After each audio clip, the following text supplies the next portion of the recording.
Good morning to the 4:30 Psycho Accountability Call. This morning I got Rob Commadori, Rob Jenkins. If you've never been here before, it's real simple. You're going to see the QR code now. Use your phone. That will open up our accountability tracker. The whole idea for this call is just to have some meaningful conversation while you're tracking your time. You're logging in. You're getting your 90 hours in the morning, so you're not stealing time from your family, from your kids, from your significant other, from your community, from your friends.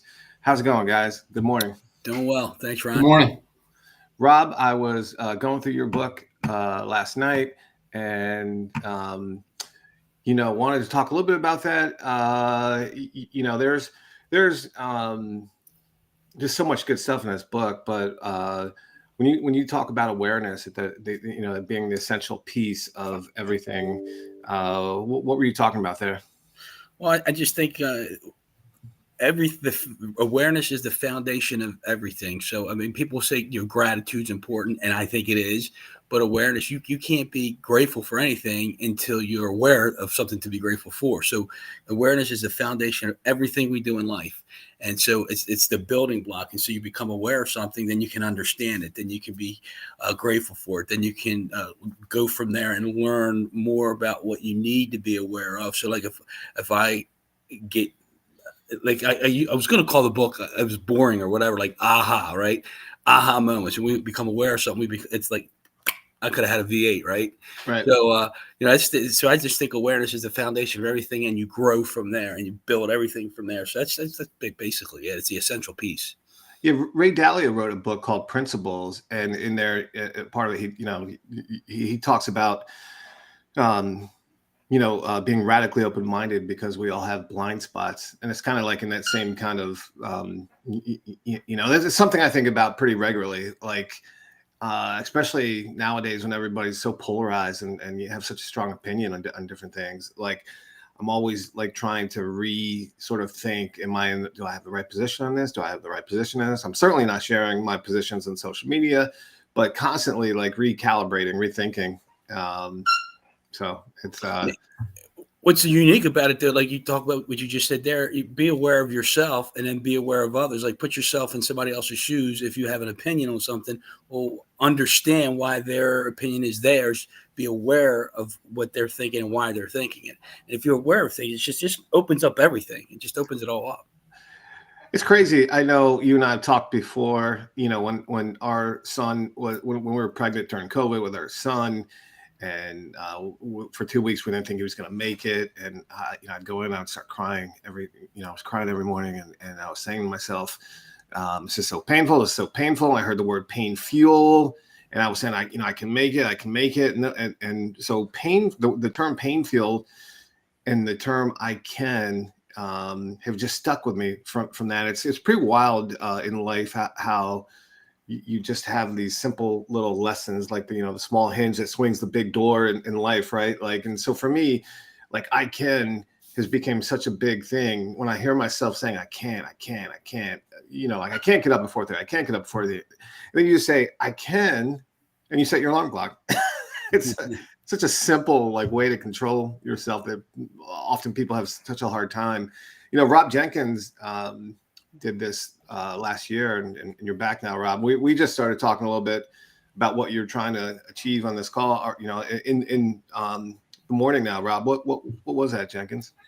Yeah, when I did it last year, it was a matter of I really wanted to. You nailed it. I have 3 kids. One's in college, one's a senior. I have a daughter that's a sophomore in high school, senior in high school, sophomore, and I need to get more done.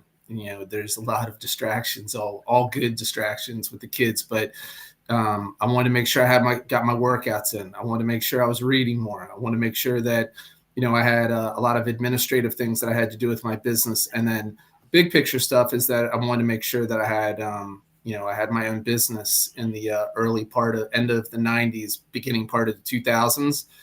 I want to get back to, get that back in place, not as difficult, but that morning time was allowing me to just get to be very efficient and just to get ahead of the day. It's plain and simple. And then that way I wasn't taking away time from that evening time that I never used to have with the kids and the family and my wife. So it's a big difference. Rob, I'm going to try and squeeze every ounce of conversation with you in the morning here. So, in your book, there's a part where you talk about listening to the voice inside. What which is similar to what we've been talking about a little bit with Ray Dalio. What's the lesson with that? Well, it depends like I believe the voice inside is the Holy Spirit, right? Some people call it intuition, your consciousness, higher power source, whatever. So I believe it's the Holy Spirit. So I think if you can dial into that and let that guide you, it'll help you with your decision making, with your discernment of things. And there's a story in there about listening to the voice, but I think the more in tune you are with that, it's like, it's always the right thing. So like if I trust that voice and I hear that voice and I go against it, then things happen. You're like, I should have listened to the voice.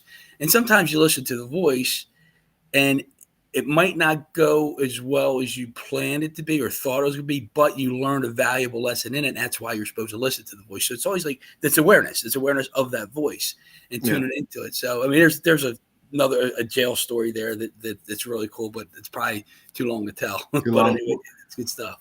We'll hit that on another morning. I do a pep rally every morning for myself. I know yesterday we talked about how I ask myself, what future am I killing today?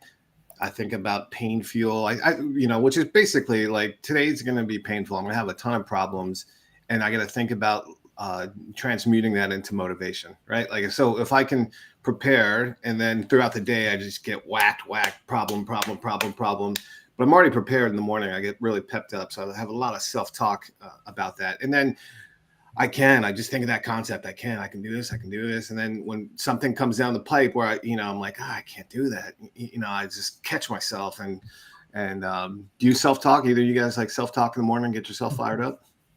Yeah, absolutely. My kids, I'm the first up anyway, but even if it's not at 4:30, but oftentimes it'd been 5:00, and that additional time, I'm fired up and ready to go. The self-talk is getting me going in the morning, and with the fitness and the reading. But I can see it makes a big impact, as the kids get up and then we start interacting.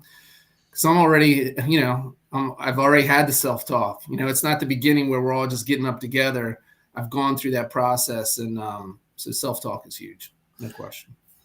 Yeah. So this year, and I haven't even got to sharing like what I've accomplished in the last year. I think this is day 349 in a row that I've been up at 4:30 going live. I've been doing it, since November 15th, 2019. So just over 4 years, but going live as like a test of concept before we, launched this 30-day challenge. I've got a lot done. I've got my SEO through the roof. I got really deep in pay-per-click advertising. But this year, I'm going to learn Spanish in 6 months. I have a lot of Spanish-speaking clients. And I'm going to get into meditation. And I'm going to get super deep into my CRM, which I'm like kind of deep in my CRM, but I'm going to go like super deep. So that's going to be a 10, 10, and 10 every morning after this call. 10 minutes of meditation. Got this really cool app. 10 minutes of Spanish at least. I might lengthen that. Rob Commadori, I know you get up early, but 4:30 is a little extra time for you. Have you thought about what you're going to be doing extra in the morning? Yeah. The one thing I want to dive into this year from a business perspective is learning more. You and I talked about this, is learning more or doing more like video content to distribute to the database and then in my sphere, because there's so much there, and it's a business piece and it's a passion piece, so to speak. Because I have that podcast called Chiseled, and it's about being a work in progress and how we get better every day by being a work in progress. So that's the video content thing is going to be important for me, and be more open to sharing things like that on video. Yeah, that's another thing we did. We did a YouTube channel that's generating leads every week. Really, really good leads. Know you, like you, trust you leads. We did 236 episodes and also a video podcast that pulls into our podcast platform as well. It just has created some great content out there. We're rethinking and retargeting all of that. But it's been epic content creation this past year. Now there's just a bunch of other things I want to get into. The first year was to write a book. Then the second year was we just had a baby, and then I've locked into this is like an amazing way to get 3 hours done in the morning, or whenever he gets up. Sometimes he gets up early, my son Flynn. And then for as a real estate agent, getting home at 5 o'clock is unheard of, and shutting down. And that's what I've done since he's been born. So it's been an amazing, restructure of it's like what I call a lifestyle framework. So it's good to see you guys this morning. Any other thoughts before we end this call here? I'm excited, Ron. I mean, I did 18 days last year, or at the beginning of this year, and it propelled me. Even though I didn't, continue on with the 4:30 part routine, I do really appreciate the lifestyle framework and what can be done. So I'm excited, man. Yeah, from my end, Ron, it's what my encouragement to people would be like. I do this thing every year where I track every day, like wins, losses, gratitude, and stuff like that. And then at the end of the year, I have 365 days of this material, and I put together. I do this for myself, for my family, to my mastermind buds, and we do a 45-minute PowerPoint presentation to show what we did for the year in all areas of our lives. And it's one of the most inspiring things I think anybody can do for themselves to really see their year on a screen. And I just showed my family mine the other day, and it was awesome. So it's good stuff. Yeah, maybe tomorrow you can show us some of that if you want to. So the 430 Cycle Workbook, if you go to the website 430 Cycle, there's a free download. You can use the daily tracker, which will also email you a copy of all your results, logging in for the morning, and then your results from the previous day. That's what that QR code is. There's also a workbook that turned out really nice that are on Amazon, but you don't have to buy anything. You can get it all free downloads. Why don't you guys hang on? We're going to end the call, and we'll see you guys.